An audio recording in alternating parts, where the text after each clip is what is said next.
réussir en location saisonnière, louer plus et mieux, il y aura un sujet sur lequel vous allez devoir exceller, c'est la gestion des litiges en cas de petits ou gros dégâts dans votre bien locatif. Le conflit relève souvent de l'émotion et garder son objectivité n'est pas toujours évident.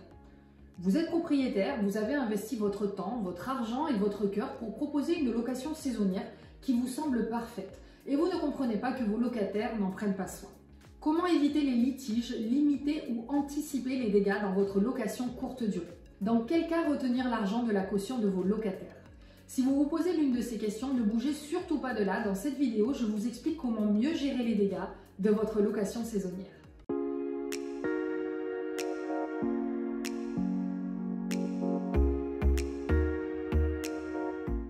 Salut les réseaux, j'espère que tout le monde va bien. Je suis Carole Anita, experte en intendance et gestion de résidences locatives. J'aide les entrepreneurs et propriétaires à démarrer ou développer leur activité en leur donnant tous les conseils et outils pour réussir. Mon but est de vous faire gagner du temps, mais aussi de vous éviter toutes les erreurs que j'ai moi-même commises au démarrage. Avant toute chose, j'aimerais qu'on parle, ou plutôt qu'on définisse, qu'est-ce qu'une location réussie et prospère. Parce qu'on est bien d'accord, c'est quand même le but. Comme pour toute entreprise qui réussit dès le démarrage, il faut vous fixer des objectifs clairs et en accord avec vos valeurs. Quel résultat optimal souhaitez-vous? Quels problèmes faudra-t-il éviter? Quelles solutions ou bénéfices allez-vous apporter à votre client idéal? Que vous fassiez de la location courte durée à petite échelle, par exemple vous ne louez que quelques semaines par an, ou que vous souhaitiez en faire une activité commerciale régulière, je pense que vous serez d'accord avec moi pour dire que les objectifs principaux sont de louer facilement toute la période souhaitée, que vous et vos locataires soyez contents et qu'ils aient envie de revenir ou de vous recommander à leurs amis. À partir de là, quelles actions allez-vous mettre en place pour obtenir ces résultats? Aujourd'hui, on va se concentrer sur le thème de la caution et des dégâts, en résumé des éventuels conflits qui peuvent arriver lors d'une location saisonnière et comment mieux les gérer.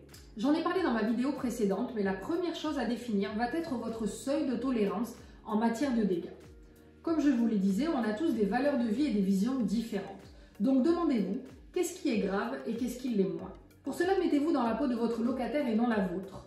Si votre logement accueille des familles avec des enfants en bas âge, si vous acceptez les animaux, s'il est adapté à des personnes très âgées ou encore à des groupes de jeunes car vous êtes situé à côté d'une attraction particulièrement convoitée par cette tranche d'âge.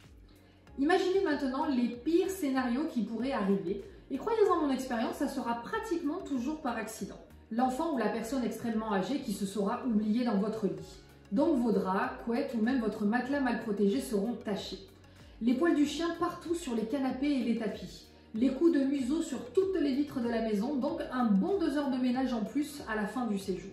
Les jeunes qui ont un peu trop fait la fête et cassé quelques verres et assiettes. Ou encore la rayure ou la déchirure sur la toile cirée de la table à manger parce que le petit Jérémy a coupé son pain directement dessus. Allez-vous retenir des frais sur la caution pour tout ça? Alors oui, vous n'auriez jamais fait ce genre d'erreur. Je rigole beaucoup à chaque fois quand je donne toutes sortes d'anecdotes comme ça à mes propriétaires qui démarrent. Je vois qu'ils font des gros yeux comme ça en s'imaginant les scénarios. Pourtant, ce genre de petits dégâts accidentels arrivera forcément. Une fois que vous avez pris conscience de votre seuil de tolérance, la deuxième chose à faire pour mieux gérer les conflits lors d'une location saisonnière sera de bien faire la part des choses entre un dégât vraiment accidentel qui aurait pu arriver à beaucoup d'autres personnes et un dégât qui relève vraiment du pur je m'en foutisme et manque de respect de votre locataire. Dans le cas de l'accident, avez-vous mis tout en œuvre pour que ce genre de dégâts n'arrive pas? Par exemple, avez-vous bien dit au moment de l'arrivée qu'il faudra faire très attention au plan de travail de cuisine en pierre blanche car il ne peut pas recevoir de casserole ultra chaude? Ou encore avez-vous des solutions de protection efficaces pour vos canapés? Par exemple, des plaids supplémentaires à installer quand le groupe vient avec un chien. Vos protections de matelas sont-elles étanches? Alors oui, je sais, elles ne sont pas confortables, elles donnent chaud et font du bruit, mais elles sont nécessaires. Il existe des protections de matelas étanches mais confortables. Ne faites pas l'impasse dessus. Un autre exemple assez courant, c'est que vos équipements commencent à vieillir. Le tissu de vos chaises longues commence à s'affaisser et un client va s'asseoir et le déchirer. Est-ce que vous direz « Ah, pas de chance, c'est tombé sur lui » et lui ferez payer? Ou est-ce que vous admettrez que la chaise se faisait vieillotte? Pareil avec un parasol qui commence à se fissurer à cause du soleil.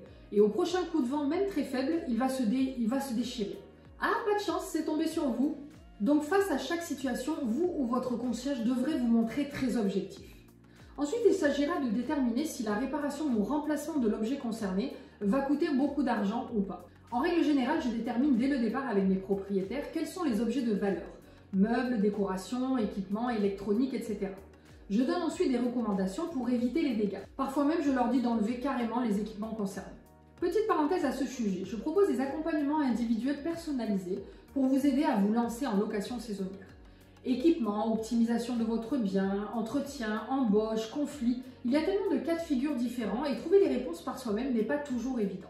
Lors de notre entretien, on voit ensemble vos problématiques principales.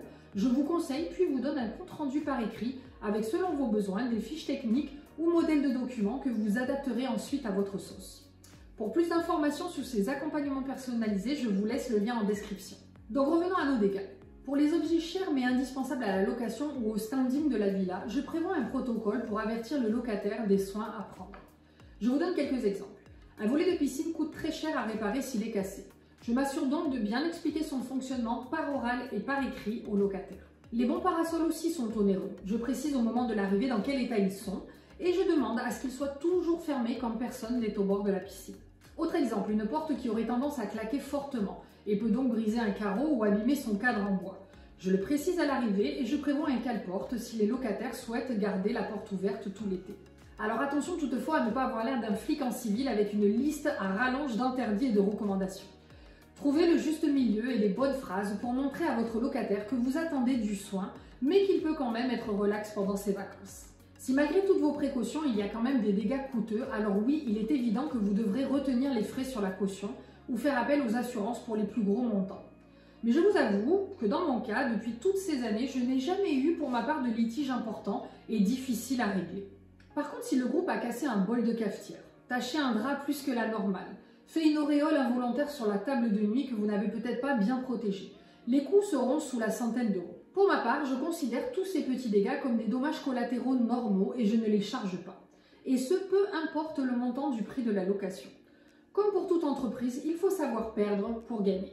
Je sais que pour beaucoup, cet exercice est difficile au début, mais on a vu que notre but ultime est d'avoir un locataire en vacances détendu et content, qui souhaitera revenir ou laisser un bon commentaire qui nous sera très utile par la suite. Créer du conflit ou de la tension pour de si petites choses n'en vaudra pas le coup.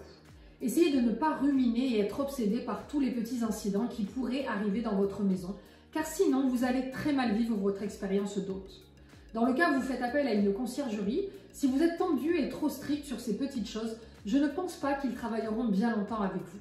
Et bien sûr, le pire scénario sera de recevoir un commentaire en ligne assassin de votre locataire. Du coup, si votre seuil de tolérance est très bas et que vous n'y pouvez rien, je vous recommande alors d'augmenter un peu votre loyer pour couvrir ces occasionnels petits dégâts plutôt que de vous en rendre malade. Voilà, j'espère que cette vidéo vous aura plu. Si c'est le cas, n'hésitez pas à la liker et à vous abonner. J'essaie de poster une vidéo tous les mardis.